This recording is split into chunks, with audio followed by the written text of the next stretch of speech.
Good evening, you're watching Such Star Reality with me, Nana Sareen. From regional to national updates, we bring you the top 10 stories making headlines today. Have a look.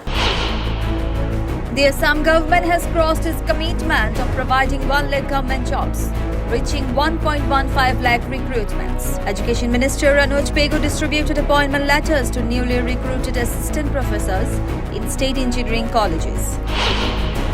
Assam Police, in a joint operation with the NIA, arrested PLA militant involved in the deadly 2021 Manipur ambush that killed Colonel Biplab Tripathi, his family and 4 riflemen.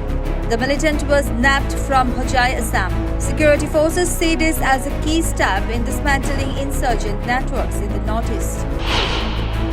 Guwahati police have filed an FIR against Ranveer Allahabadia and others involved for allegedly promoting obscenity. Assam Chief Minister Himanta Biswa Sharma shared the names of 5 individuals against whom the FIR has been registered, citing charges of obscenity and inappropriate content. Ashmita Bishwas from Silchar has accused her husband of physical and mental abuse after she decided to contest municipal elections. Despite his opposition, she pursued her campaign, leading to alleged torture. She has filed a complaint at Rangpur police station seeking justice. Police are investigating the case. Raijor Dal's chief Akhil Gogoi has urged opposition parties to unite against the BJP in the 2026 Assam Assembly elections. Citing recent electoral trends in Delhi and Haryana, he stressed that only a strong, unified front could effectively challenge the ruling party.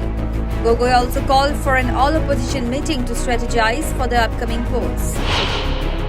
With crores of devotees expected for Maghi Purnima Snan on February 12th, Prayagraj authorities have enforced strict traffic restrictions. The fair area is a no-vehicle zone from 4 a.m. extending citywide from 5 p.m. Parking zones have been designated and emergency services remain exempt. The move follows the January 29th stampede that claimed 30 lives. A judicial panel is investigating the tragedy as Chief Minister Yogi Adityanath reviews safety measures. A 26-year-old woman traveling in a train from Tuticorin to Erode was sexually harassed by an allegedly intoxicated man. She promptly alerted authorities via the 139 helpline. The police apprehended the accused at Dindigul railway station. US President Donald Trump cautioned that all hell would break loose if all Israeli hostages in Gaza are not released within days. His remarks follow Hamas' threat to halt exchanges, accusing Israel of ceasefire violations. Following US President Donald Trump's tough stance on illegal immigration, the UK has launched a crackdown on undocumented migrants. Indian restaurants, nail bars and convenience stores are among the primary targets of enforcement operations. So far, 609 are arrested. Elon Musk's net worth has fallen under $400 billion amid a 27% drop in Tesla stock since mid-December. The decline, fueled by weak sales and fading